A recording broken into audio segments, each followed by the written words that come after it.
शांति। बाबा के मीठे मीठे बच्चे जो भी अमृत बेले उठकर प्यारे बाबा को बहुत प्यार से याद किए, बाबा की मुरली का मनन चिंतन किए, अपने जीवन का दर्शन किए, ऐसे बाबा के बच्चे हम उनका सम्मान करना चाहते हैं। सबके सामने में सैंपल दिखाएंगे हम कि देखो कैसे बाबा के बच्चों का निर्माण हो रहा है और सतयुग आ रहा है। केवल सतयुग आ रहा है दुनिया वालों को हम बताएंगे तो नहीं मानेंगे, लेकिन हम ऐसे सैंपल जब दुनिया के सामने दिखाएंगे तो लोग मानेंगे। जैसे पहले कहते थे कि मोबाइल आ रहा है जिसमें दूर से बात की जा सकती है, जिसमें बहुत सारे काम हो सकते हैं, तो लोग नहीं मानते थे। सामने में प्रैक्टिकल वो मोबाइल लाकर दिखाया गया और वो चल रहा है, कार्य कर रहा है, तब लोग मानना शुरू किए हैं। तो भगवान आ रहे हैं, कृष्ण आ रहे हैं, सतयुग आ रहा है, ये लिखने से लोग नहीं मानेंगे। इसलिए हम उन बच्चों के नाम अपने इस YouTube पर कमेंट्स में देखना चाहते हैं जो सही मायने में जैसा बाबा कह रहे हैं वैसा पुरुषार्थ कर रहे हैं। तो देखो, आप अपना नाम जरूर कमेंट में भेजना कि भाई हम अमृत बेले उठते हैं, बाबा को बहुत याद करते हैं, हम पर दुनिया के किसी भी बात का कोई प्रभाव नहीं पड़ता है। आप चाहें तो ऐसा अनुभव वाला वीडियो भी बना सकते हैं और ऑडियो भी भेज सकते हैं। तो आज बाबा हमें कौन सी धारणा करने के लिए मुरली चला रहे हैं, ये गौर से सुनना है। आज बाबा जो है हमें बहुत प्यार से क्या पढ़ा रहे हैं और हमारी कौन सी कमी इशारों में बता रहे हैं, ये हमें बारीकी से मुरली सुनकर स्वदर्शन करते हुए मुरली सुनना है। तो चलें, आज बाबा क्या बोलते हैं मीठे बच्चे। बाबा ने कहा, मीठे बच्चे तुम सारी दुनिया के सच्चे सच्चे मित्र हो, तुम्हारी किसी से भी शत्रुता नहीं होनी चाहिए। प्रश्न है, तुम रूहानी मिलिट्री हो, तुम्हें बाप का कौन सा डायरेक्शन मिला हुआ है जिसे अमल में लाना है। हाँ, देखिए कितनी प्यारी बात बोली बाबा ने। आज सार में जो बोला बाबा ने कि मीठे बच्चे तुम सारी दुनिया के मित्र हो, वही पहले की मुरलियों में हम ये बताते आए हैं कि एक भी आत्मा के प्रति, चाहे वो आपके परिवार का सदस्य हो, चाहे वो किसी जाति धर्म का हो या कोई अड़ोसी पड़ोसी हो, कोई भी हो, एक भी आत्मा के प्रति यदि हमारे संकल्प में भी ऐसा रहा कि ये आत्मा ऐसी है, तो आप पूरे संसार के मित्र नहीं कहलाएंगे। क्यों? क्योंकि आप संसार के रचयिता के बच्चे हैं और आप श्रेष्ठ संसार के निर्माता हैं, श्रेष्ठ संसार बनाने वाले हैं। इसीलिए अगर एक भी आत्मा में आप अटके हुए हैं, लटके हुए हैं, भटके हुए हैं, तो आप जो है बाबा की लिस्ट में नहीं आ पाएंगे। इसीलिए बाबा ने क्या कहा कि तुम सारी दुनिया के सच्चे सच्चे मित्र हो, अर्थात किसी को भटकाने वाले भी नहीं हो, बहुत सच्चाई पर चलने वाले हो और आदर्शों पर चलने वाले हो, नियम मर्यादाओं पर चलने वाले हो। देखिए छोटी सी बात में बहुत गहरे गहरे इशारे हैं। इसलिए आपकी कोई भी दुश्मनी किसी भी प्रकार से किसी से नहीं होगी, ठीक है, ये बात पक्की करना है। फिर प्रश्न क्या किया बाबा ने, तुम रूहानी मिलिट्री हो। मिलिट्री शब्द कहा बाबा ने। हाँ, रूहानी मिलिट्री हो मतलब वो मिलिट्री भी सुरक्षा के लिए कार्य करती है। माना उनके अंदर जो है दुश्मन के भाव नहीं रहते हैं, वो तो सुरक्षा के हिसाब से कार्य कर रहे हैं। तो अब आगे हम उसका उत्तर सुनते हैं कि तुम रूहानी मिलिट्री हो तो क्या कर रहे हो। उत्तर है, तुम्हें डायरेक्शन है कि बैच सदा लगाकर रखो। कोई भी पूछे यह क्या है, तुम कौन हो, तो बोलो हम हैं सारी दुनिया से काम की अग्नि को बुझाने वाले फायर ब्रिगेड। आहा, कितनी प्यारी बात बोली बाबा ने। जैसे वो मिलिट्री बैच लगाई हुई होती है तो मालूम पड़ता है कि हाँ यार ये हमारे देश के रक्षक है, ये लोगों को मालूम पड़ता है। ऐसा ही आप बैच लगाते हैं। बैच लगाने से मतलब केवल स्थूल बैच लगाने की बात नहीं है। यहाँ पर दुनिया को अपनी तरफ निगाह लाने के लिए स्थूल बैच लगाना पड़ता है, लेकिन यदि हमने केवल स्थूल बैच लगाकर श्रीमत का हम पूरा पालन कर रहे हैं समझ लिया तो नहीं, माना हमारे चेहरे में भी वो भाव दिखाई देने चाहिए, हमारे नैनों में भी, कि हम रक्षा करने वाले हैं। किन बातों से रक्षा करने वाले हैं? हम विषय विकारों से रक्षा करने वाले हैं। जैसे वो रूहानी मिलिट्री बॉर्डर पर होती है, ऐसा ही हम भी अपने को बॉर्डर पर समझें कि अब ये कलयुग गया कि गया और हम सतयुग आया कि आया। बॉर्डर पर हम समझें अपने आप को हमेशा, जैसे वो बॉर्डर पर रहकर केवल देश की रक्षा का कार्य करते हैं।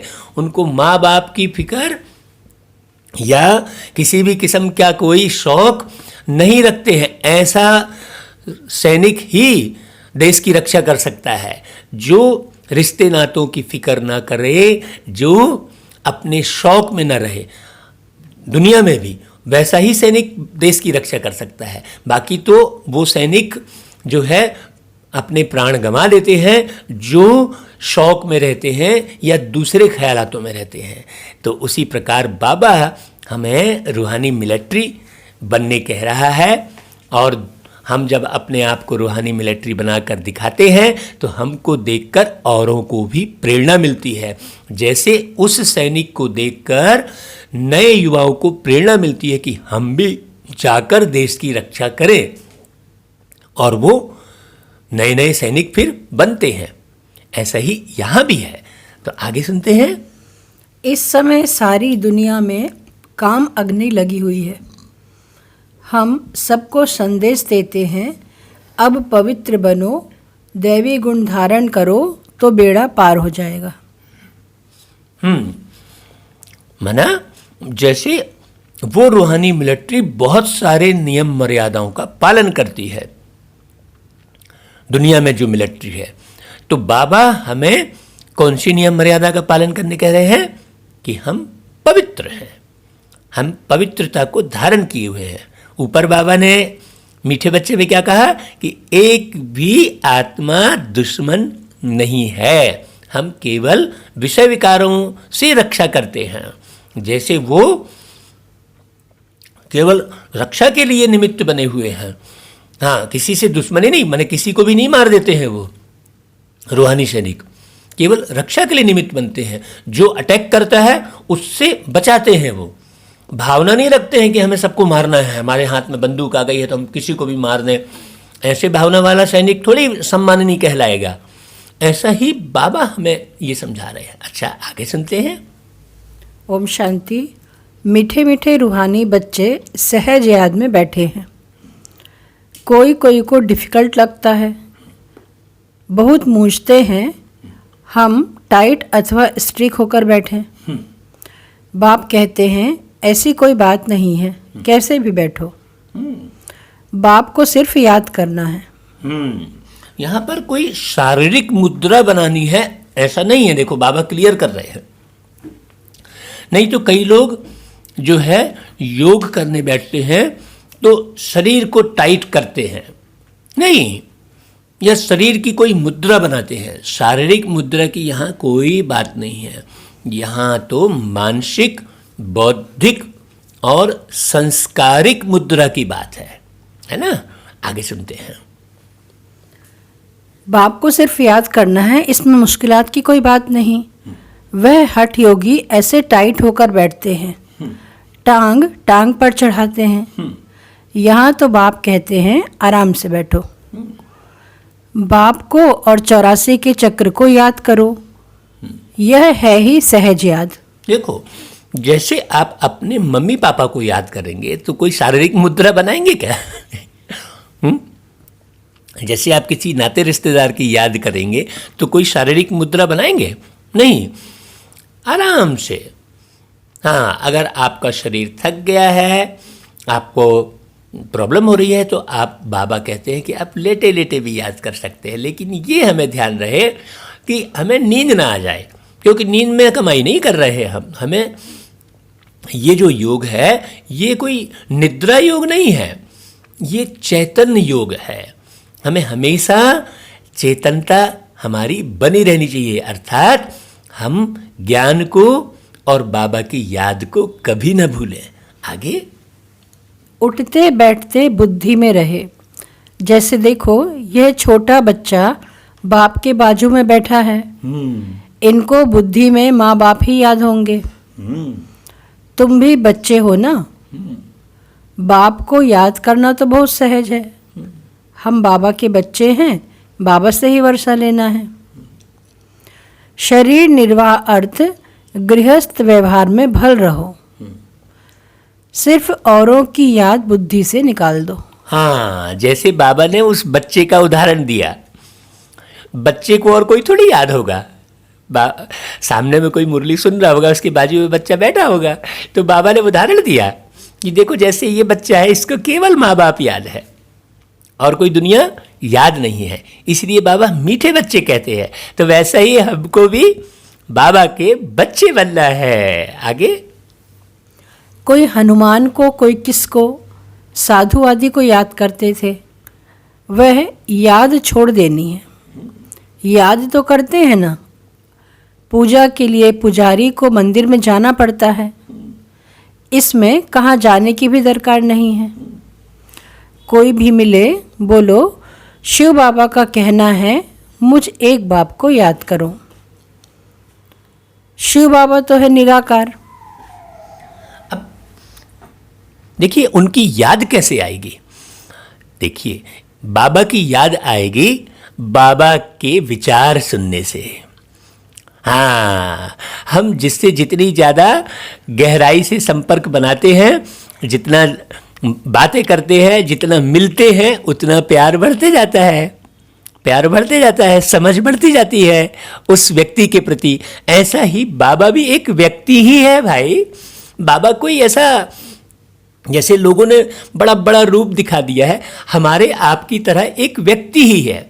बस फर्क इतना है कि वो अपना शरीर नहीं लेते, यहाँ दुनिया में शरीर के और कर्म के बंधन में नहीं बंधते। बाकी हमारे आपके जैसे ही हैं, जैसे हम निराकार है वैसे ही वो निराकार है, जैसे वो निराकार है वैसे हम निराकार है। बड़ी सहज सी बात है, लेकिन लोगों ने बहुत टिपिकल बना दिया इसको। आगे सुनते हैं। जरूर वह साकार में ही आकर कहते हैं माँ में कम याद करो, मैं पतित पावन हूँ। यह तो राइट अक्षर है ना। बाबा कहते हैं मुझे याद करो। अब बाबा जो कह रहे हैं मैं पतित पावन हूँ, तो पावन कैसे बनाते हैं? जिन जिन कर्मों से, जिन प्रक्रियाओं से गुजर कर आप पतित बने हैं, उसका वो प्रत्यक्ष रूप से समझाते हैं कि देखो तुम इन कारणों से पतित बने हो। पतित यानी दुखी, पतित यानी विषय विकारों में जाने वाले, पतित यानी चिंतित। भाई पतित होते हैं तो चिंतित होते हैं, पतित होते हैं तो दुखी होते हैं, माने पतित यानी गलत कर्म करना।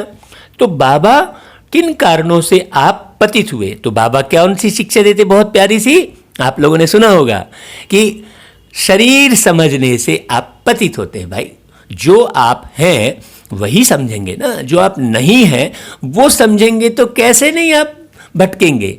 आप शरीर हैं ही नहीं, आप एक आत्मा है, ये सच्चाई है। लेकिन सब अपने अपने को शरीर की जाति, शरीर का धर्म, शरीर के साथ जुड़े रिश्तों को ही पक्का समझते हैं। जो टेम्परेरी है उसे पक्का समझते हैं, और जो परमानेंट है उसको भूले रहते हैं। ये बात बड़ी गहरी समझने की है ना। तो सच्चाई, बाबा ने ऊपर सच्चाई की बात कही। सच्चाई क्या है कि आप एक आत्मा है तो अपने को आत्मा ही समझें, और जिनसे भी मिल रहे हैं उन्हें भी आत्मा समझें। तो कितनी बढ़िया आत्मीयता आएगी, कितना सुंदर जीवन होगा, कितनी प्यारी दुनिया होगी, है ना भाई। आगे सुनते हैं। तुम सब पतित हो। यह पतित तमो प्रधान दुनिया है ना, इसलिए बाबा कहते हैं कोई भी देहधारी को याद नहीं करो। यह तो अच्छी बात है ना। कोई गुरु आदि की महिमा नहीं करते हैं। बाप सिर्फ कहते हैं मुझे याद करो तो तुम्हारे पाप कट जाएंगे। हाँ, यहाँ पर बाबा कोई भी देहधारी को याद मत करो कह रहे हैं। इसका मतलब ये हुआ कि जो भी व्यक्ति देह के भान में है उसका कनेक्शन अपने मानसिक रूप से, अपने बौद्धिक रूप से उसका कनेक्शन अपने साथ मत रखो। हाँ, लेकिन स्नेह देना बंद कर दो, किनारा कर लो, हैं, उसको अवॉइड करने लगो, ये नहीं बोल रहे बाबा, हैं। नहीं तो हम लोग क्या करते हैं, हम लोग फिर दुनिया वालों से जो चिढ़ने लगते हैं, किनारा करने लगते हैं। नहीं, हमें सबको प्रेम देना ही है, चाहे वो देह के भान में है, चाहे वो ज्ञान मार्ग में है, चाहे वो नहीं है। हमें सबको प्रेम देना ही है, आत्मीय प्रेम। लेकिन उसके साथ मानसिक और बौद्धिक कनेक्शन बनाकर नहीं रखना है। देहधारी मतलब जो देह के भान में है। लेकिन जो विदेही अवस्था में है ऐसे लोगों का संग भी करना है, ये भी बात ध्यान रखना है।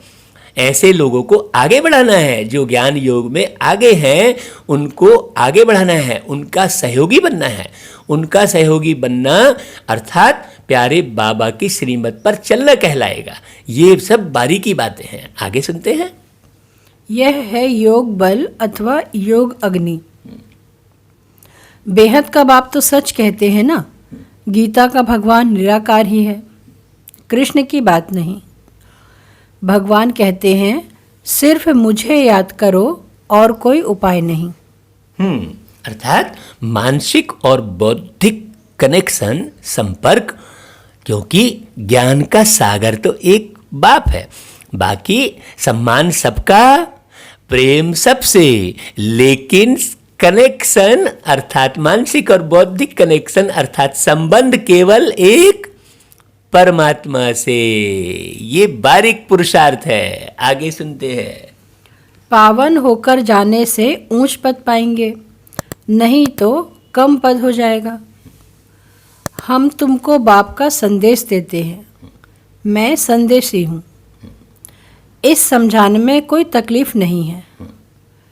माताएं, अहिल्याएं, कुब्जाएं भी ऊंच पद पा सकती हैं। अर्थात कोई कितना भी गिरा हुआ है, कितने भी पाप कर्म किया है, बाबा सबको ऑफरिंग देते हैं, सबको ऑफर करते हैं कि कोई भी ठीक हो सकता है, बदल सकता है। बाबा तो प्यार के सागर है, रहम के सागर है, सब पर रहम करते हैं, किसी को सजा नहीं देते हैं। बस बाबा इस ड्रामे के राज को बताते हैं कि तुम ऐसा करोगे तो ऐसा तुम्हारे साथ परिणाम होगा। ये पूरा सेट है।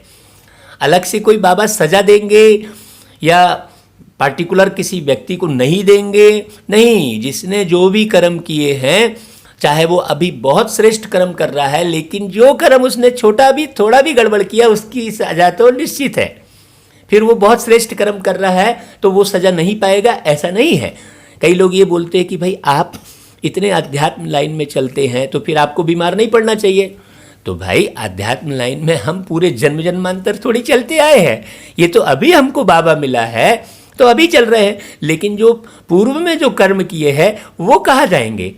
वो तो मुझे जो है उस कर्म का फल तो हमें भुगतना ही पड़ेगा ना, चाहे वो अच्छा हो या बुरा। तो ये बहुत गहरे समझने की बात है। लेकिन जब हम आगे अध्यात्म में चलते हैं, अभी के एक सेकंड भी हम वेस्ट नहीं करते हैं, तो फिर आगे हम सारे दुष्कर्मों से बचकर पावन बनकर जाते हैं, बाबा ने कहा। अच्छा भाई, आगे सुनते हैं। चाहे यहाँ रहने वाले हों, चाहे घर गृहस्थ में रहने वाले हों, ऐसे नहीं कि यहाँ रहने वाले जास्ती याद कर सकते हैं। बाबा कहते हैं बाहर में रहने वाले भी बहुत याद में रह सकते हैं। हाँ, अब इसमें स्थान विशेष की भी बात नहीं है। नहीं तो बहुत लोग क्या हो जाता है कि स्थान में बंधे रहते हैं कि भाई मुझे तो बाबा के कमरे में बाबा की याद आती है। जैसे भक्ति में स्थान में बंधे हैं कि भाई हरिद्वार में भगवान के दर्शन करेंगे, तो पशुपतिनाथ में हम जाएंगे। ऐसा स्थान विशेष की बात नहीं है, क्योंकि बाबा तो पूरे विश्व का मालिक है भाई। और बाबा ने अपना एड्रेस बताया है कि भाई मैं तो 5 तत्व से पार जाता हूँ। तो तुम्हें मुझसे मिलने के लिए क्या करना होगा कि अपने मन बुद्धि को 5 तत्वों से पार ले जाना होगा। सीधी सी बात है, एकदम सिंपल सी बात है। तो स्थान कोई भी हो, माने ये पूरे विश्व का कोई भी कोना हो, आप किसी भी कोने में बैठकर बाबा को याद कर सकते हैं, है ना भाई। आगे बहुत सर्विस कर सकते हैं। यहाँ भी बाप से रिफ्रेश होकर फिर जाते हैं, तो अंदर में कितनी खुशी रहनी चाहिए। इस चीची दुनिया में तो बाकी थोड़े रोज हैं। हाँ, अब बाबा ने यहाँ पर साकार में मिलने का एक स्थान निश्चित जो किया है उसके बारे में कहा। जैसे हम मानसिक और बौद्धिक रूप से तो मुलाकात कर सकते हैं, लेकिन ये बहुत खुशी की बात है कि हम परमात्मा से साकार में भी मिलते हैं। तो साकार में मिलने के लिए एक तन का आधार चाहिए, एक तन भी चाहिए, एक स्थान भी निश्चित होना चाहिए, है ना भाई। साकार में मिलने की तो एक सीमा है ना। तो जो बच्चा साकार में मिलकर जाता है वो बहुत खुश रहता है। अब यहाँ पर एक अर्थ बाबा का ये इशारा भी है कि जो साकार में बाबा की श्रीमत प्रमाण चलता है, साकार में दिखाता है, वो बहुत खुश रहता है। एक बात ये भी हुई ना भाई इसमें। अच्छा, आगे सुनते हैं। फिर चलेंगे कृष्णपुरी में। कृष्ण के मंदिर को भी सुख धाम कहते हैं। तो बच्चों को अपार खुशी होनी चाहिए, जबकि तुम बेहद के बाप के बने हो। तुमको ही स्वर्ग का मालिक बनाया था। तुम भी कहते हो बाबा 5000 वर्ष पहले भी हम आपसे मिले थे और फिर मिलेंगे। अब बाप को याद करने से माया पर जीत पानी है। जबकि तुम बेहद के बाप के बने हो, तुमको ही स्वर्ग का मालिक बनाया था। तुम भी कहते हो बाबा 5000 वर्ष पहले ही हम आपसे मिले थे और फिर मिलेंगे। अब बाप को याद करने से माया पर जीत पानी है। हाँ, बाबा देखिए कितने निश्चय के साथ कह रहे हैं कि भाई तुमको ही स्वर्ग का मालिक बनाया था। भाई जो मिलेगा, बांटने वाले से जो मिलेगा वही तो पाएगा ना। बांटने वाले को जो समझेगा वही तो पाएगा ना। अब बांटने वाले से मिला नहीं है, बांटने वाले को समझा नहीं है, किस प्रकार से देते हैं वो विधि नहीं सीखा है, तो कौन मानेगा भाई स्वर्ग का मालिक। तो यहाँ आके भी यदि आप संशय बुद्धि बन जाते हैं और बांटने वाले को पहचानते नहीं है तो आप खो देते हैं। तो स्वर्ग की बादशाही निश्चित रूप से हम ब्राह्मण बच्चों को ही मिलने वाली है, दुनिया में और किसी को नहीं मिलने वाली है। क्योंकि कोई बाबा से मिला नहीं है, कोई बाबा की विधि को नहीं जान रहा है, सब तो भटकाव में पड़े हुए हैं बेचारे। हमें उन पर रहम करना है और अपने स्वरूप को दिखाना है जल्दी से जल्दी। बाबा यही कह रहा है। आगे अब इस दुख धाम में तो रहना नहीं है, तुम पढ़ते ही हो सुख धाम में जाने के लिए। सबको हिसाब किताब चुकतू कर वापस जाना है। देखिए अब इस दुख धाम में तो रहना ही नहीं है, तो भी जहाँ रहना नहीं है वहाँ से फिर वैराग्य तो आ ही जाता है ना। जब ये पक्का हो गया कि भाई अब हमको तो यहाँ से छोड़ना है, तो फिर क्या करते हैं कि जो गैर जरूरत सामग्री है उसे हटा देते हैं, बेच देते हैं। और जो ज़रूरत की चीज़ होती है, बस जो सफ़र में जाएंगे इधर से उधर, वो सुविधा अनुसार हम ले जा सकें। तो अननेसेसरी यहाँ के समाचार, यहाँ के वीडियो, यहाँ की किन्हीं भी बातों पर हमें संग्रहण नहीं करना चाहिए। किन्हीं भी बातों का हमें केवल बाबा की बातें सुनकर स्वयं का निर्माण करना चाहिए। क्यों? क्योंकि अब हमारा यहाँ से कोई नाता नहीं है। आगे मैं आया ही हूँ नई दुनिया स्थापन करने, बाकी सब आत्माएं चली जाएंगी मुक्ति धाम। बाप कहते हैं मैं कालों का काल हूँ। हाँ, अब देखिए यहाँ पर हमें ये गौर करना है कि क्या ऐसी बातें कोई व्यक्ति बोला था पहले या बोल सकता है क्या? किस अथॉरिटी से बोलेगा कि मैं कालों का काल महाकाल हूँ, मैं नई दुनिया की स्थापना करता हूँ? तो हमें वाणी की ओर भी ध्यान देना चाहिए, तब हमें निश्चय बैठता जाएगा कि नहीं भाई, यही वाणी है परमात्मा की, बाकी और कोई नहीं है। तब हमारा दुनिया से वैराग्य होगा और हम अच्छे से पुरुषार्थ कर पाएंगे। आगे, सबको शरीर से छुड़ाए और आत्माओं को ले जाऊंगा। देखिए आप गौर करिए इस बात को कि सबको शरीर से छुड़ाए और आत्माओं को ले जाऊंगा, ये कोई शरीरधारी व्यक्ति नहीं बोल सकता। चाहे वो ब्रह्मा बाबा हो, चाहे वो कोई ब्रह्मा कुमारी हो, चाहे वो ऋषि मुनि संत हो, वो ये सब बातें नहीं बोल रहे हैं। ये जो बात बोलने वाले हैं वो निराकार ज्योति स्वरूप परमात्मा शिव है, विश्व अथॉरिटी। हाँ, वो पूरी तरह से निर्भय है, उनको किसी का कोई भय नहीं है, क्योंकि वो अपने स्वरूप में है, उनको कोई देह का भान नहीं है। तो इसीलिए वो आपके भय को भी हटाएंगे।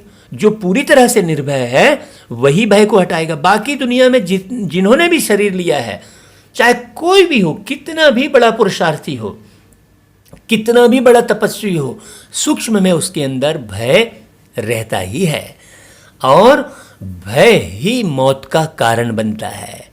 असावधानी मौत का कारण बनती है। अब बाबा तो कोई असावधानी नहीं करेंगे, क्योंकि वो शरीर के भान में है ही नहीं, उनका अपना कोई शरीर ही नहीं है।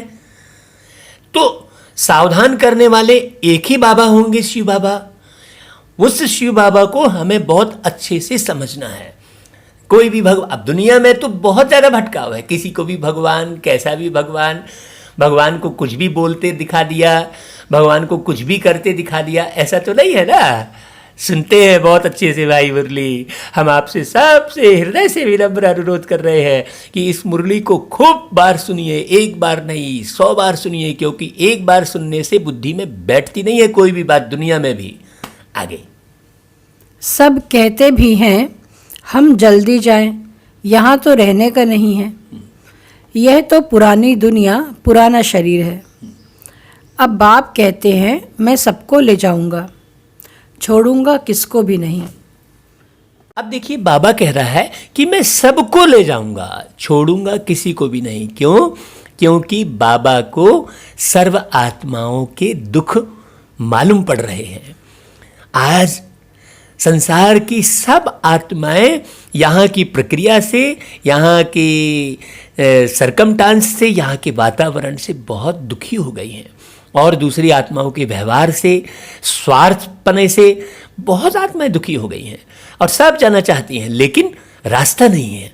रास्ता बताने वाला केवल एक शिव बाबा है कि बच्चे तुम शरीर छोड़कर आसमान से उस पार चलोगे। ये एड्रेस तो बाबा ने ही बताया। आज तक तो हमको मालूम ही नहीं था कि भगवान कहाँ रहते हैं, परमात्मा कहाँ रहते हैं। सब लोग उन्हें ऊपर वाला जरूर कहते हैं। आप सोचिए, कहते जरूर हैं कि कण कण में भगवान, लेकिन जब भी कोई बात उठती है तो कण कण वाले की मर्जी है बोलते हैं क्या? क्या बोलते हैं? ऊपर वाले की मर्जी है, ऊपर वाला जाने। हे ऊपर वाले, गीत भी ऐसे बहुत सारे बने हैं कि नीचे वाले वेरी बैड, ऊपर वाला वेरी गुड, ऐसे बहुत सारे गीत बने हैं ऊपर वाले के लिए। तो जरूर वो आसमान से उस पार रहते होंगे, लेकिन लोग कहते जरूर हैं, लेकिन उस स्मृति में नहीं रहते हैं। हाँ, वो कॉन्शियस नहीं है कि भाई हम ऊपर में रहने वाले हैं। वास्तव में मेडिटेशन यही है कि हमारी बुद्धि हमेशा इन 5 तत्वों से पार रहकर 5 तत्वों का उपयोग करती रहे।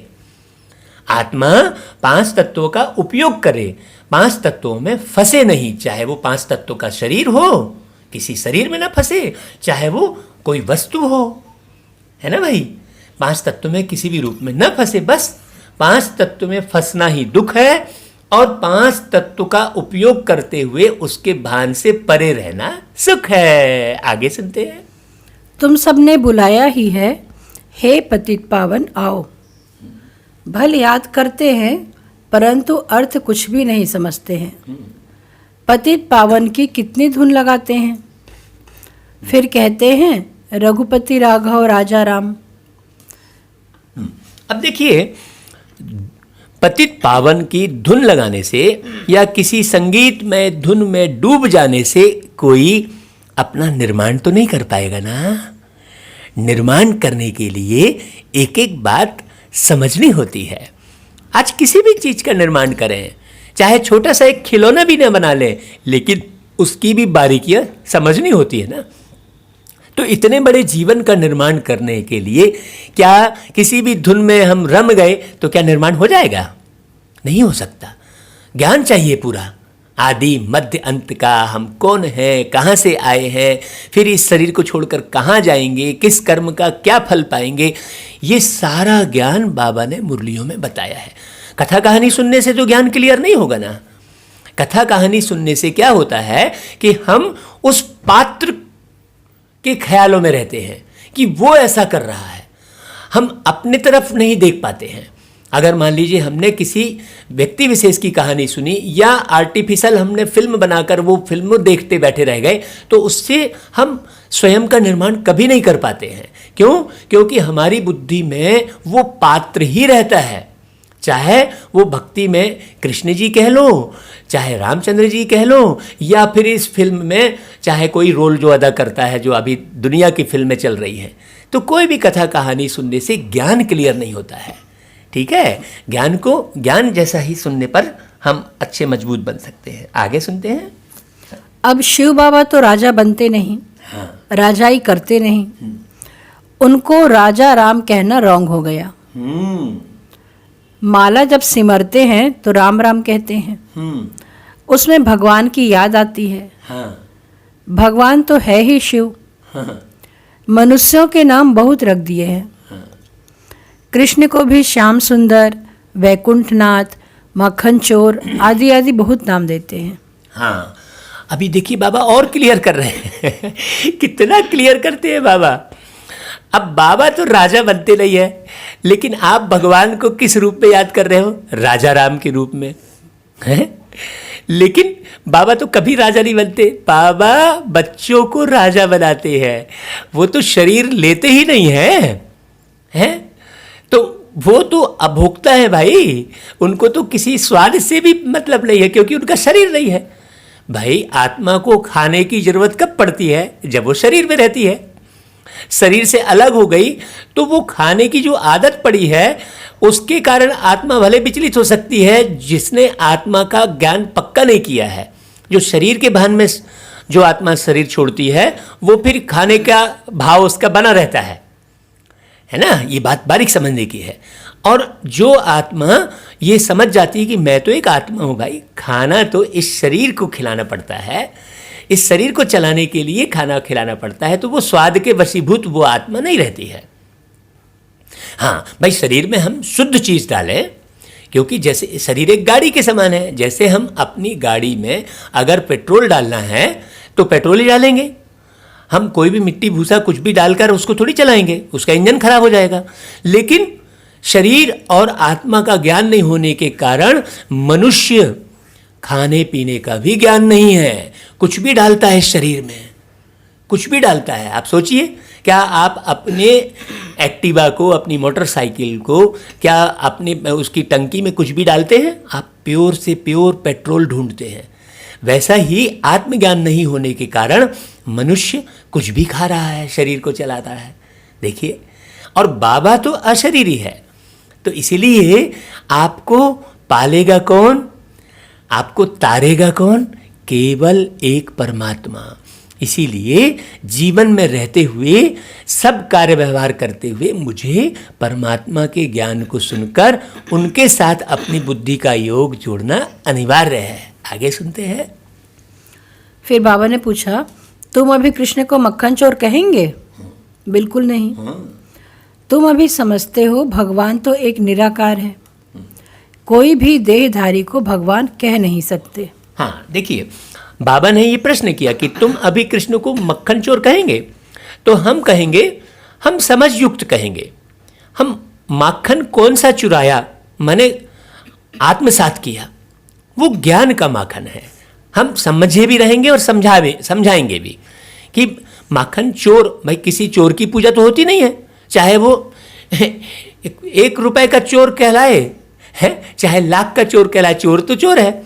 तो वास्तव में आज हम कृष्ण जी को माखन चोर कहकर भी और उनकी पूजा अर्चना और उनका सम्मान क्यों कर रहे हैं? क्योंकि वो स्थूल माखन किसी के घर में घुस घुस कर जाकर नहीं चुराया, वो एक्चुअल में सबके गुणों को उठाए।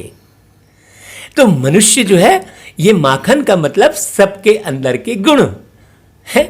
घर माने जिस घर, शरीर रूपी घर में जो आत्मा बैठी है, उसके गुण उठाना। नहीं तो हम तो क्या करते हैं, अवगुणों की चर्चा करते हैं, निंदा करते हैं, ग्लानि करते हैं, यही करते बैठे रहते हैं। ऐसा है तो हम माखन चोर का अर्थ समझकर उसे माखन चोर कहेंगे। आगे, ब्रह्मा विष्णु शंकर को भी नहीं कह सकते तो फिर मनुष्य अपने को भगवान कैसे कह सकते? वैजयंती माला सिर्फ 108 की गाई जाती है। शिव बाबा ने स्वर्ग स्थापन किया, उनके यह मालिक हैं। अब यहाँ पर वैजयंती माला 108 की गाई जाती है जो बाबा कह रहे हैं। माना बाबा ये कह रहे हैं कि देखो, यदि आपने समझने में कोताही बरती तो देखो पूरे विश्व के अंदर में करोड़ों आत्माएं हैं, लेकिन पूरा पूरा समझने वाली मात्र 108 ही होती हैं। तो आप अगर तीव्र पुरुषार्थ करेंगे, पूरा पूरा समझने के लिए आगे आएंगे, मेहनत करेंगे, तो आप 108 की वैजयंती माला में आ सकते हैं। तो क्यों ना हम लक्ष्य रखें भाई कि भाई हम 108 की वैजयंती माला में आएंगे। जो लक्ष्य रखेगा उसको बाबा मदद भी करता है। क्यों? क्योंकि आप देखिए, अगर एक उदाहरण से समझना चाहें तो घर में कोई बच्चा अगर जो बहुत अच्छा पढ़ने वाला है तो बाप उसी की तरफ ध्यान देता है कि यार ये अच्छा पढ़ाई कर रहा है, तो उसके लिए सारी व्यवस्था करता है। और जो डल है उसके लिए थोड़ी, उसको जो डल हेड है उसको प्यार खूब देगा, सब कुछ करेगा, लेकिन उसके लिए कोई व्यवस्था करने से थोड़ा पीछे हटेगा। क्यों? क्योंकि भाई अरे यार ये तो डल ही है, ये तो समझ ही नहीं रहा है। तो मददगार बाबा भी बहुत गहन गंभीरता से पूरा पूरा मदद किसका करेगा? जो पुरुषार्थ में आगे रहेगा। इसलिए उन्हें कहते हैं करन करावन हार।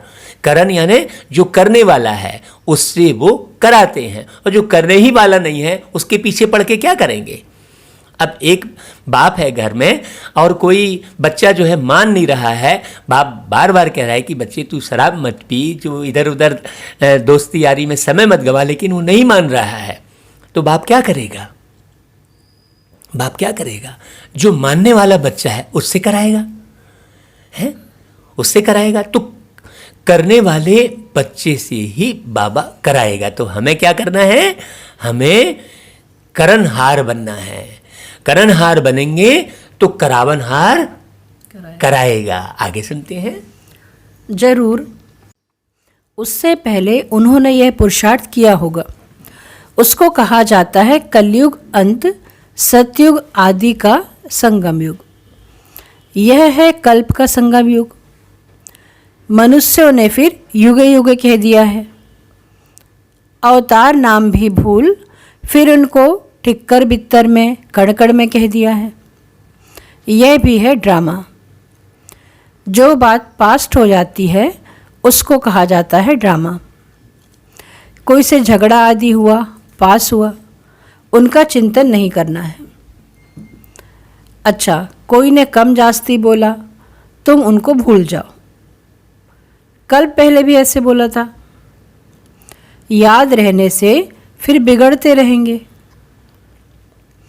वह बात फिर कभी बोलो भी नहीं। हाँ, जो बात आपको अच्छी नहीं लगी है कितनी सुंदर सी बात है। बाबा कह रहे हैं भाई जो बात आपको अच्छी नहीं लगी है उसको बार बार क्यों बोल रहे हो? भाई जो मिठाई या जो खाने की सामग्री आपको अच्छी नहीं लगती आप उसे छोड़ देते हो, हैं? आप उसे बार बार खाते हो क्या और फिर बोलते हो कि नहीं ये अच्छी नहीं लग रही, अच्छी नहीं लग रही, और खाते भी जाते हो। तो अगर आपको किसी ने गलत बात बोल दी है, आपको वो गलत लगी है, तो गलत बात को आप बार बार रिपीट क्यों करोगे? लेकिन अच्छी बातों का संग्रहण हमारी बुद्धि में नहीं रहता है, इसीलिए गलत बात हमारी बुद्धि में जगह बना लेती है। यदि हम निरंतर अच्छी बातों का बुद्धि में स्टॉक जमा करते रहेंगे तो एक भी बात दुनिया की उल्टी सुल्टी रहने की बुद्धि में जगह ही नहीं रहेगी। तो इसकी एक ही विधि है, जो बाबा कह रहा है उसको भूल जाओ।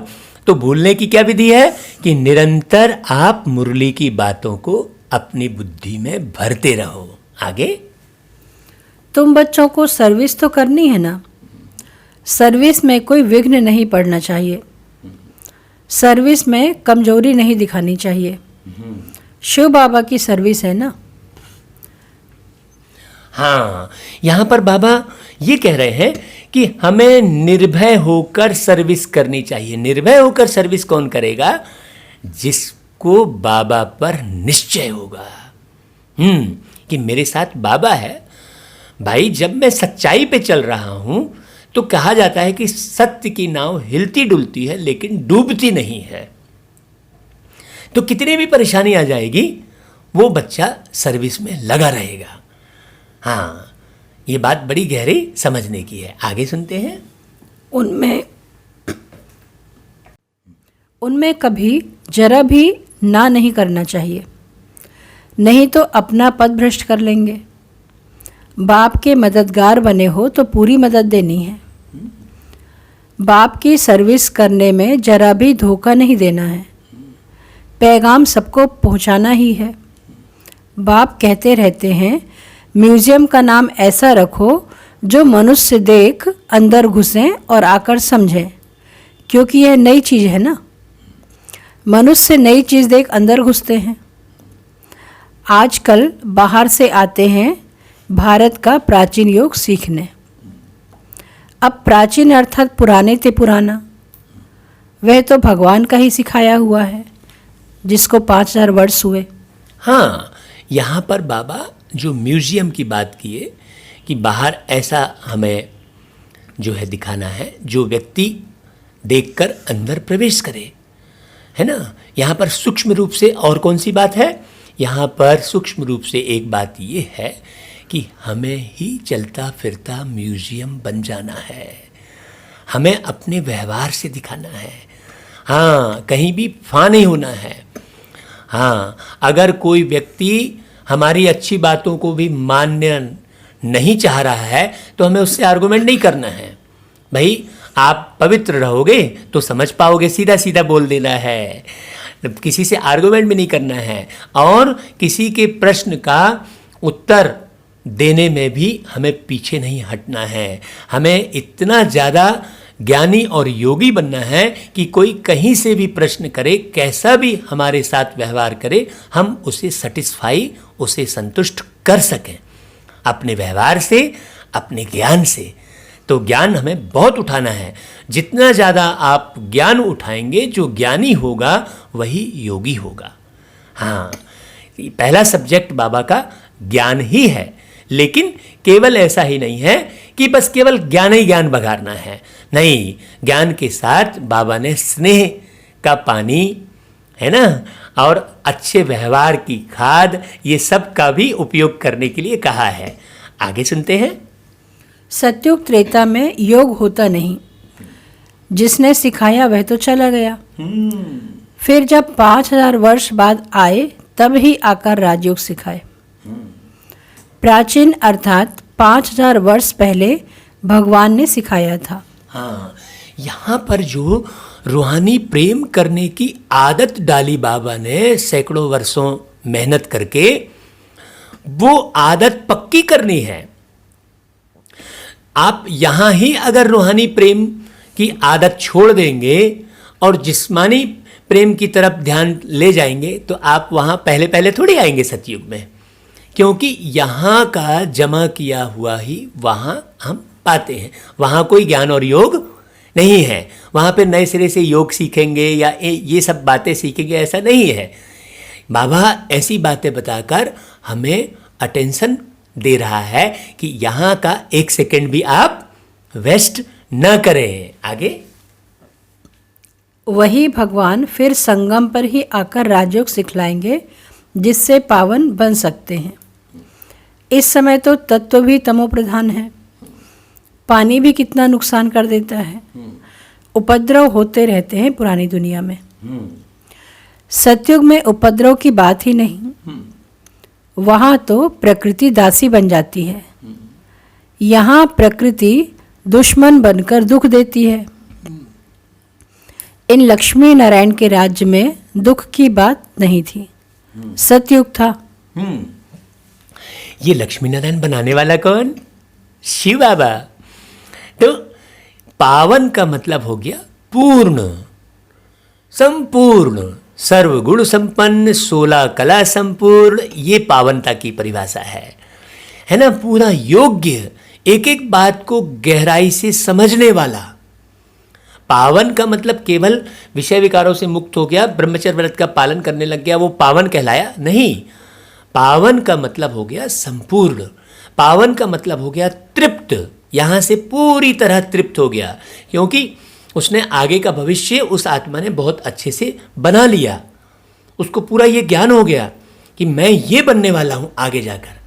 वो अपनी ही पढ़ाई को चेक कर रहा है, वो अपने ही स्वभाव को चेक कर रहा है, अपने ही दर्शन कर रहा है सदा कि उसके अंदर कितने गुण आए हैं, कितने अवगुण हैं। ये सब जो चेक करके जो संपूर्ण बनता है वही पावन कहलाएगा। इसलिए बाबा ने कहा पावन बनकर ही हम पावन दुनिया के मालिक बनेंगे। शांति धाम पावनता की बात नहीं है। शांति धाम पावनता की बात, शांति धाम वैराग्यता की बात है। लेकिन पावनता की बात, सतयुग में हम पावन दुनिया के मालिक बनेंगे का मतलब ही यही है। आगे सुनते हैं। अभी फिर वह स्थापन हो रहा है। बाप प्राचीन राजयोग सिखा रहे हैं, फिर 5000 वर्ष बाद सिखाएंगे। जिसका पार्ट है वही बजाएंगे। बेहद का बाप भी पार्ट बजा रहे हैं। बाप कहते हैं मैं इनमें प्रवेश कर स्थापना कर चला जाता हूँ। हाहाकार के बाद फिर जय जयकार हो जाती है। पुरानी दुनिया खत्म हो जाएगी। इन लक्ष्मी नारायण का राज्य था तो पुरानी दुनिया नहीं थी। 5000 वर्ष की बात है, लाखों वर्ष की बात हो नहीं सकती। तो बाप कहते हैं और सब बातों को छोड़ इस सर्विस में लग जाओ। देखिए, बाबा इस सर्विस में लग जाओ कह रहे हैं। अमाना, देखिए, जब हम बाबा की जो मुरली है उसे पढ़ने के अंदाज में या पढ़ाई कर रहे हैं इस अंदाज में जब रहकर नहीं सुनेंगे, हम इस तरह से सुनेंगे कि बाबा हमें बातें बता रहे हैं, बाबा हमसे बात कर रहे हैं, बाबा हमें लव लेटर लिख रहे हैं, प्यार भरा पत्र लिख रहे हैं, अपने बच्चों की कल्याण अर्थ बाबा बात कर रहे हैं। तो बात करने वाले अंदाज में यदि आप सुनते हैं और रहते हैं तो आप बहुत अच्छे से समझेंगे। आप पढ़ाई कर रहे हैं तो थोड़ा सा टिपिकल हो जाता है। आपको मैं एक छोटा सा उदाहरण देता हूँ। जब हम स्कूल में पढ़ते थे तो एक टीचर थे, वो कोई भी बात को बिल्कुल बात करने वाले अंदाज में समझाया करते थे। जैसे हमसे बात कर रहे हैं, जो पढ़ाई है उसको बात करने जैसे समझाते थे, तो वो हमें हमेशा याद रहती थी। और जो आए और जो है ब्लैक बोर्ड में पढ़ने वाला ही बस खाली थोड़ा सा टिपिकल करके और कि पढ़ाई का बोझ समझ के जैसे पढ़ा रहे हैं और पढ़ने वाले बच्चे भी पढ़ाई का बोझ समझ के पढ़ रहे हैं, तो वो बात याद नहीं रहती थी और वो थोड़ा सा कठिन लगता था। तो आप ये जो मुरली चल रही है, वास्तव में बाबा हमें 5000 साल बाद मिले हैं तो हमसे बहुत प्यारी प्यारी बातें कर रहे हैं, हमें हिस्ट्री ज्योग्राफी सुना रहे हैं पूरा, ताकि बच्चे जो है आगा पीछा सब कुछ समझ के और बहुत बढ़िया बन जाएं। तो हमें मुरली कैसी सुननी है कि जैसे हम बाबा से बातें कर रहे हैं। हाँ, रूठकर सर्विस में धोखा नहीं देना चाहिए। यह है ईश्वरीय सर्विस। माया के तूफान बहुत आएंगे, परंतु बाप की ईश्वरीय सर्विस में धोखा नहीं देना है। बाप सर्विस अर्थ डायरेक्शन तो देते रहते हैं। मित्र संबंधी आदि जो भी आए, सबके सच्चे मित्र तो तुम हो। तुम ब्रह्मा कुमार कुमारियाँ तो सारी दुनिया के मित्र हो, क्योंकि तुम बाप के मददगार हो। हाँ, देखिए बाबा यहाँ पर रूठ कर सर्विस नहीं छोड़ देनी है कह रहे हैं। तो भाई हम रूठेंगे क्यों? जब हमको इतनी गहन गंभीर प्राप्ति हो रही, हमने ये समझ लिया, तो रूठने का सवाल ही नहीं उठता है?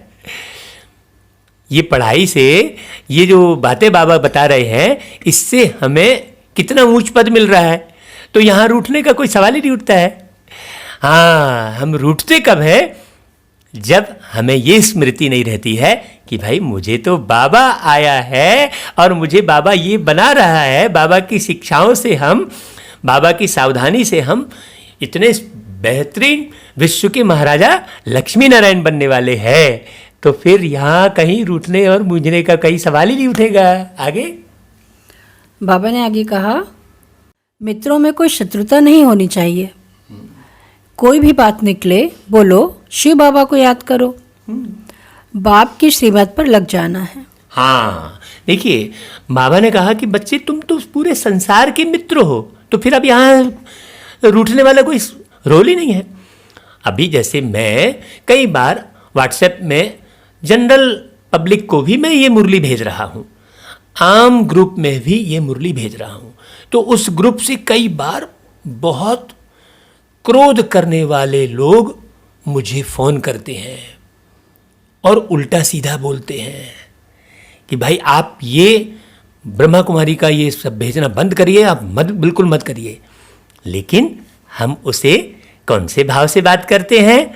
हम उसे सीधा ही बोलते हैं, अरे मीठे भाई आप तो हमारे भाई हो और ये काम तो बाबा करा रहे हैं, हम ये बोलते हैं। हम तो नहीं डाल रहे हैं भाई, हम तो खाली निमित्त मात्र हैं। देखिए पहले ब्रह्मा बाबा यही किया करते थे। कोई व्यक्ति उनकी बातों से चिढ़ता था तो ब्रह्मा बाबा कहते थे, भाई मुझे नहीं मालूम कुछ भी, बाबा कह रहा है, बाबा करा रहा है, तो मैं क्या करूं? अब आप बाबा से बातें करो। हम वही फॉलो करते हैं तो बात इतनी सुंदर बनती है, वो बिल्कुल ठंडा हो जाता है। तो कौन से बाबा करा रहे हैं वो पूछता है, तो फिर हमें परिचय देने में बहुत इजी होता है। ऐसे ही ना जाने कितने फ़ोन हमारे पास देश भर से आते हैं और वो बिल्कुल शीतल हो जाते हैं, ठंडे हो जाते हैं, और उसके बाद यहाँ तक कि ये रिजल्ट निकलती है कि वो मुरली पढ़ना शुरू कर देते हैं और समझना भी शुरू कर देते हैं। तो हमें किसी से भी कोई दुश्मनी नहीं रखनी है, चाहे वो कैसा भी हो। और भाई निर्माण करना है तो आपको बना बनाया भवन थोड़ी मिल जाएगा, आप तो निर्माता है ना। तो आपको खोदना भी पड़ेगा, मिट्टी भी सहनी पड़ेगी, धूल भी सहना पड़ेगा, सब कुछ सहना पड़ेगा ना। आप कहेंगे कि जो है नहीं मैंने अच्छा ही अच्छा मिले तो रूठने वाली कोई बात ही नहीं है। माया तो बाबा ने कहा माया तो आएगी ही। भाई जब आप निर्माण करने चल रहे हैं, जैसे एक ब्रिज का निर्माण होता है तो आपको गिट्टी पत्थर सब सहना पड़ता है और आप चुपचाप निकल जाते हैं। क्यों? क्योंकि आपकी स्मृति में ये रहता है कि भाई यहाँ तो अभी ब्रिज बन रहा है, तो आप वहाँ की धूल भी सहते हैं, वहाँ की गिट्टी पत्थर में भी आप परेशानी सहते हुए भी आप उस रास्ते से निकलते हैं, क्योंकि आपको ये पता रहता है कि भाई ये ब्रिज बनेगा तो इसके बाद हमको बहुत सुकून शांति मिलेगी, अच्छे से हमारा आवागमन होगा। तो आप वहाँ कोई विरोध नहीं करते हैं खुदाई का, या गिट्टी फैली है या रेती फैली है, आप बड़े संभल के निकल जाते हैं। उसी प्रकार ये नए देवी सतयुगी सृष्टि का निर्माण कार्य चल रहा है, तो हमें किसी भी बात का कोई प्रभाव नहीं पड़ेगा जब हमें ये पक्का हो जाएगा कि हाँ ये देवी सृष्टि का कार्य, निर्माण कार्य चल रहा है। आगे सुनते हैं। तो बाप ने वही कहा कि बाप की श्रीमत पर लग जाना है, नहीं तो अपना नुकसान कर देंगे। ट्रेन में तुम आते हो, वहाँ तो सब फ्री हैं, सर्विस का बहुत अच्छा चांस है, बैच तो बहुत अच्छी चीज़ है, हर एक को लगा कर रखना है। कोई पूछे आप कौन हो तो बोलो हम हैं फायर ब्रिगेड। जैसे वह फायर ब्रिगेड होते हैं आग को बुझाने के लिए, तो इस समय सारी सृष्टि में काम अग्नि में सब जले हुए हैं। अब बाप कहते हैं काम महाशत्रु पर जीत पहनो। देखिए यहाँ पर बाबा कौन सी अग्नि की बात कर रहे हैं भाई? जैसे यहाँ पर किसी घर में आग लग जाती है तो फायर ब्रिगेड आते हैं और कुछ नहीं देखते हैं, सीधा सीधा पानी बरसाते हैं। फिर ये नहीं देखते हैं कि कोई सामान खराब हो जाएगा कि कुछ हो जाएगा। भाई पहले आग तो बुझा लें, हैं? ये थोड़ी देखते हैं कि भाई ये सामान खराब हो जाएगा तो भाई पानी को ऐसे में आग नहीं बुझ पाएगी। हाँ, अर्थात यहाँ पर बाबा क्या कह रहा है कि कोई भी आत्मा किसी भी विकार के वशीभूत हो, हमें फुल फोर्स में, हम फायर ब्रिगेड हैं, ये कहा ना बाबा ने, तो हमें फुल फोर्स में अपने स्नेह का जल बरसाते ही रहना है। हाँ, ज्ञान को जल नहीं कहेंगे, लेकिन स्नेह को, हाँ, स्नेह सबको शीतल कर देता है। बाबा ने कल की मुरली में पूरा स्नेह की बात ही कही थी और आज फायर ब्रिगेड की बात कही। देखिए लिंक जुड़ी हुई है, मुरली दर मुरली लिंक जुड़ी हुई है। आप पहले की भी मुरलियां पढ़ेंगे तो भी आपको क्लियर होगा। एक एक बात बहुत बारीकी समझने की है। बाबा यदि फायर ब्रिगेड का उदाहरण दिया तो मुझे उस अनुसार अपने आप को बनाना है। आगे सुनते हैं। बाबा ने आगे कहा, बाप को याद करो, पवित्र बनो, दैवी गुण धारण करो तो बेड़ा पार है। यह बैच श्रीमत से ही तो बने हैं। बहुत थोड़े बच्चे हैं जो बैच पर सर्विस करते हैं। बाबा मुरलियों में कितना समझाते रहते हैं। हर एक ब्राह्मण के पास यह बैच होना चाहिए। कोई भी मिले उनको इस पर समझाना है। यह है बाबा, इनको याद करना है, ऐसा समझाना है उनको। हाँ, अब देखिए बाबा ने जो है ट्रेन में सर्विस कर सकते हैं। कई बार लोग ये कहते हैं, सोचते हैं कि यार बाबा हमें समय ही नहीं मिलता। अरे भाई, आप शादी ब्याह में जाते हैं ना, आप ट्रेन में कहीं यात्रा पर जाते हैं ना, हम आपको अपना अनुभव सुनाते हैं। हम ट्रेन में रिजर्वेशन करते थे और सारा दिन इस बोगी से उस बोगी जाकर हम अच्छे अच्छे व्यक्ति देखते रहते थे। जहाँ कहीं अच्छी भक्ति की चर्चा चल रही है ढूंढते थे, पूरे बोगी में हम घूमते थे और जो है खोजते रहते थे कि कौन बच्चा ऐसा मिल जाए। और इतनी सर्विस किए, हमें ट्रेन के सफ़र का पता ही नहीं चलता था। और कोई बूढ़ी माता मिल गई जिसके पास सीट नहीं है तो हम क्या करते थे, अपनी सीट में उनको बिठा देते थे। तो लोग देखते थे कि हाँ भाई, ये जो है स्थूल सर्विस भी कर रहा है और सूक्ष्म सर्विस भी कर रहा है। तो हमारे स्थूल व्यवहार को देखकर ही हमारी सूक्ष्म बातों को सुनने को लोग राजी होंगे। यदि आप, अब मेरी सीट है, आप अपना जो है व्यवहारिकता नहीं दिखाएंगे, सामाजिकता नहीं दिखाएंगे, केवल अध्यात्म करेंगे, तो कोई अध्यात्म को एक्सेप्ट करने वाला नहीं है। बाबा ट्रेन का उदाहरण देकर हमें बहुत सारी बातें पीछे कह गए। हाँ, क्यों? क्योंकि हम ट्रेन में फ्री होते हैं। हमने किसी का बैग उठाकर किसी का सहयोग कर दिया, कोई बूढ़ी माता दिख रही है तो लोग देखते हैं हमारे व्यवहार को। हमें व्यवहार भी दिखाना है। ये नहीं कि हम तो बस सतयुग के राजा बनने वाले हैं। नहीं, ये राजा का मतलब होता है सेवक, राजा का मतलब शासक नहीं। अभी शासक शब्द है, सतयुग में शासन वाली कोई बात ही नहीं रहेगी। राजा मतलब सबके दिलों पर राज करने वाला। राजा मतलब सबके, देखो ये बात, राजा मतलब सबके दिलों पर राज करने वाला, राजा मतलब सेवक, सीधी सी बात है। आगे सुनते हैं। हम साकार की महिमा नहीं करते। सर्व का सद्गति दाता एक ही निराकार बाप है, उनको याद करना है। याद के बल से ही तुम्हारे पाप कट जाएंगे, फिर अंतमति सुगति हो जाएगी, दुख धाम से छूट जाएंगे, फिर तुम विष्णुपुरी में आ जाएंगे। कितनी बड़ी खुशखबरी है। बाबा ने कहा लिटरेचर भी दे सकते हो, बोलो तुम गरीब हो तो फ्री दे सकते हैं। साहूकारों को तो पैसा देना ही चाहिए, क्योंकि यह तो बहुत छपाने होते हैं। यह चीज़ ऐसी है जिससे तुम फकीर से विश्व का मालिक बन जाएंगे। अब बाबा ने यहाँ पर बहुत अच्छी प्रक्रिया बताई। मना हमें फ्री में भी देना है लिटरेचर और नहीं भी देना है, ये हमें व्यक्ति विशेष को देखते हुए। हाँ, कोई गरीब है लेकिन हमने देखा कि ये भाई जो है ज्ञान में आ सकता है, समझ सकता है, ये इसके ऊपर गरीबी का प्रभाव नहीं पड़ा हुआ है, तो उसे हम फ्री में दे सकते हैं।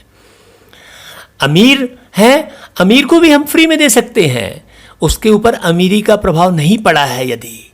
ये हमें परखने की शक्ति चाहिए, व्यक्ति को पहचानने की शक्ति चाहिए। पात्र देखकर दान देना बाबा ने कहा है। माने यहाँ पर बाबा स्थूल धन से गरीब और स्थूल धन से अमीर की बात नहीं कर रहे हैं, बाबा बारी की बात समझने की है। हाँ, मतलब हमने देखा धनवान है और वो ज्ञान में आगे चल सकता है, हाँ वो समझ सकता है बाबा को, तो उसे भी हम फ्री में दे सकते हैं। फिर वहाँ पर हम उसके स्थूल धन की तरफ नज़र ना डालें। यहाँ ये गहराई है बारीक बाबा की। माने हम स्थूलता हमको बहुत ज़्यादा नहीं देखनी है, केवल कार्य व्यवहार में रहने के लिए हमें स्थूलता देखनी है, बाकी हमें हमेशा सूक्ष्मता की ओर ही बढ़े रहना है, क्योंकि हम अति सूक्ष्म आत्मा है। यहाँ पर ज्ञान ये कहता है। आगे बाबा ने कहा, समझानी तो मिलती रहती है, कोई भी धर्म वाला हो बोलो वास्तव में तुम आत्मा हो। देखो वही बात आई। हाँ। अपने को आत्मा समझ बाप को याद करो। अब विनाश सामने खड़ा है, यह दुनिया बदलने वाली है। शिव बाबा को याद करेंगे तो विष्णुपुरी में आ जाएंगे। बोलो यह आपको करोड़ों पद्मों की चीज़ देते हैं। बाबा ने कितना समझाया है, बैच पर सर्विस करनी है, परंतु बैच लगाते नहीं। विष्णुपुरी में आ जाएंगे, कृष्णपुरी में आ जाएंगे। ये जो बाबा बातें करते हैं, ये माने वहाँ पर विष अर्थात विषय विकारों का नामो निशान नहीं रहेगा। ऐसे स्थान पर आप आएंगे, क्योंकि सब मिलकर यही पुरुषार्थ कर रहे हैं। कृष्णपुरी में आ जाएंगे, मतलब वहाँ पर तृष्णा नाम की कोई चीज़ ही नहीं रहेगी, सब भरपूर रहेंगे, किसी को तृष्णा नहीं रहेगी। अभी सबको तृष्णा है। गिफ्ट लेने की भावना रहती है, चाहे कितना भी अकीचार घर में भरा रहेगा, लेकिन फिर भी कोई देगा ना तो वहाँ पर लेके चलने की भावना रहती है। नहीं, यदि मान लीजिए हमारे पास हमारे आवश्यकता अनुसार सब चीज़ें हैं, तो अगर हमें कोई चीज़ गिफ्ट मिल रही है तो वहाँ हमारी उस सामग्री में बुद्धि नहीं जाएगी, हम वहाँ ही बांटकर किसी ज़रूरतमंद को देकर आ जाएंगे। ये न्यारी अवस्था कहलाएगी। संग्रहण प्रवृत्ति बहुत घातक है। व्यक्ति, बाबा ने उसी को कहा कि देखो एक व्यक्ति 50-50 जोड़ी जूते चप्पल रखा हुआ है, ज़रूरत नहीं है, वो पहन भी नहीं पा रहा है। ऐसी बहुत सारी सामग्री घर में पड़ी रहती है जिसका उपयोग सालों साल नहीं रहता है, और वो कबाड़ जैसी पड़ी रहती है, वहाँ से फिर निगेटिव एनर्जी शुरू होती है। व्यक्ति ये ध्यान नहीं दे पाता है। यहाँ पर बाबा ने संग्रहण प्रवृत्ति को भी बहुत गहन गंभीरता से समझाया है। संग्रहण प्रवृत्ति जो है बहुत घातक है। आगे सुनते हैं। बाबा ने कहा लज्जा आती है, मतलब बाबा ने कहा कि बैच नहीं लगाते हैं, लज्जा आती है। ब्राह्मणियाँ जो पार्टी लेकर आती हैं अथवा कहाँ ऑफिस आदि में अकेली जाती हैं, तो यह बैच जरूर लगा रहना चाहिए। जिसको तुम इन पर समझाएंगे वह बहुत खुश होंगे। बोलो हम एक बाप को ही मानते हैं, वही सबको सुख शांति देने वाला है, उनको याद करो। पतित आत्मा तो जा न सके।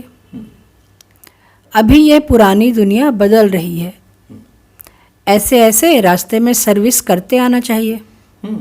हमें फलक से हम कह सके ना, जब हमारा इस दुनिया से लगाव नहीं रहेगा तभी हम ये फलक से कह सकते हैं। जब हमें ये स्मृति रहेगी कि भाई हम सतयुग में जा रहे हैं, तब हम फलक से कह सकते हैं कि भाई इस दुनिया का अब कोई भरोसा नहीं है। हम बहुत अच्छे से समझा सकते हैं लोगों को। भाई लोगों को प्रैक्टिकल दिख भी तो रहा है ना कि महामारी बढ़ रही है, भ्रष्टाचार बढ़ रहा है, झूठ बेईमानी बढ़ रही है, तो कितने दिन तक चलेगा ये? तो ये विनाश को तो पाएगा ही, लेकिन विनाश वो परमात्मा कब करेगा? जब निर्माण हो जाएगा। तो हमें केवल विनाश की बात भी नहीं, हमें निर्माण की बात करनी है और हमें निर्माण करना है। आगे सुनते हैं।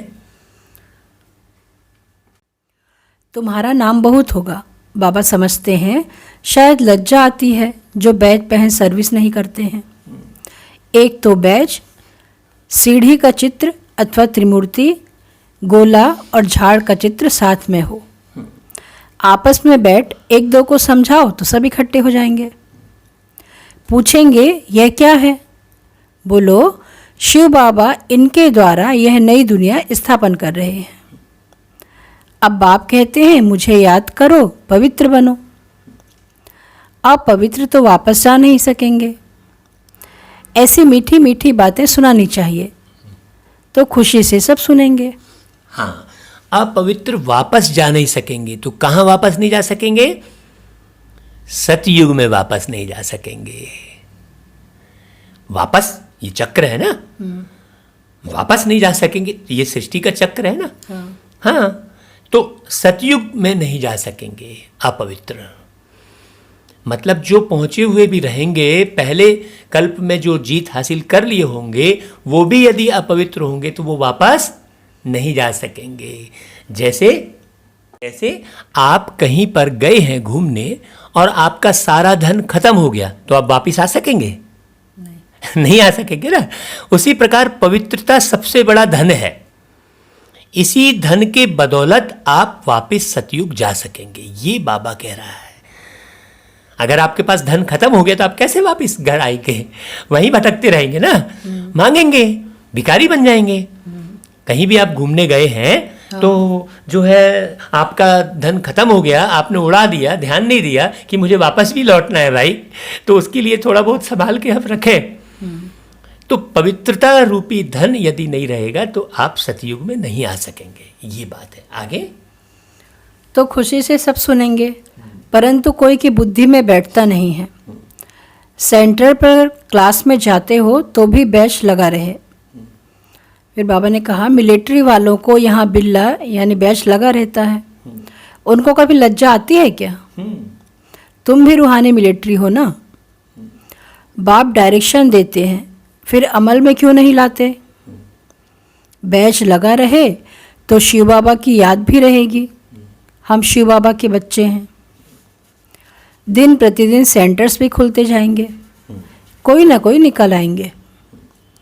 कहेंगे फलाने शहर में आपकी ब्रांच नहीं है, बोलो कोई प्रबंध करे मकान आदि का, निमंत्रण दे तो हम आकर सर्विस कर सकते हैं। हिम्मते बच्चे मददे बाप। बाप तो बच्चों को ही कहेंगे सेंटर खोलो, सर्विस करो। यह सब शिव बाबा की दुकान है ना, बच्चों द्वारा चला रहे हैं। अच्छा, मीठे मीठे सिकिलधे बच्चों प्रति माता पिता बाप दादा का याद प्यार और गुड मॉर्निंग। रूहानी बाप की हम रूहानी बच्चों को नमस्ते और हम रूहानी बच्चों की रूहानी माता पिता बाप दादा को याद प्यार गुड मॉर्निंग और नमस्ते। फिर धारणा के लिए मुख्य सार है।